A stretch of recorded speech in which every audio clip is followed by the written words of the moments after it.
সকালটা ছিল একদম স্বাভাবিক। মানুষ কাজে যাচ্ছিল, কিন্তু কেউ জানতো না কয়েক ঘন্টার মধ্যেই একটা ভবন হাজারো জীবনের শেষ ঠিকানা হয়ে উঠবে। 2013 সাল, সাবর, রানা প্লাজা, যেখানে প্রতিদিনের মতো হাজার হাজার শ্রমিক সেলাই মেশিনের সামনে বসেছিল। কিন্তু এই গল্পটা সেদিন থেকে শুরু না, শুরু হয় তার আগের দিন থেকে। ভবনের দেয়ালে স্পষ্ট ফাটল দেখা যাচ্ছিল। শ্রমিকরা ভয় পেয়েছিল, অনেকেই কাজ না করার কথা বলেছিল।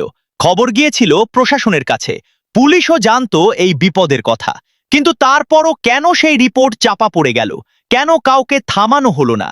পরদিন সকাল, গার্মেন্টস মালিকদের চাপ, ভয় আর চাকরি হারানোর আশঙ্কায় শ্রমিকরা আবার ঢুকে পড়ল সেই একই ভবনে। কেউ জানতো না তারা আসলে মৃত্যুর ফাঁদে ঢুকছে। হঠাৎ একটা বিকট শব্দ, মাটি কেঁপে উঠল। কয়েক সেকেন্ডের মধ্যে পুরো ভবনটা যেন তাসের ঘরের মতো ভেঙে পড়ল। চারদিকে শুধু ধুলো, চিৎকার আর ধ্বংসস্তূপের নিচে চাপা পড়ে থাকা হাজারো মানুষের আর্তনাদ। প্রশ্নটা এখানেই, যদি আগের দিনের সেই ফাটলের রিপোর্ট গুরুত্ব পেত, যদি তখনই ব্যবস্থা নেওয়া হতো, তাহলে কি এতগুলো জীবন বাঁচানো যেত? রানা প্লাজা শুধু একটা দুর্ঘটনা না, এটা ছিল অবহেলা, চাপা দেওয়া সত্য আর দেরিতে নেওয়া সিদ্ধান্তের এক ভয়ঙ্কর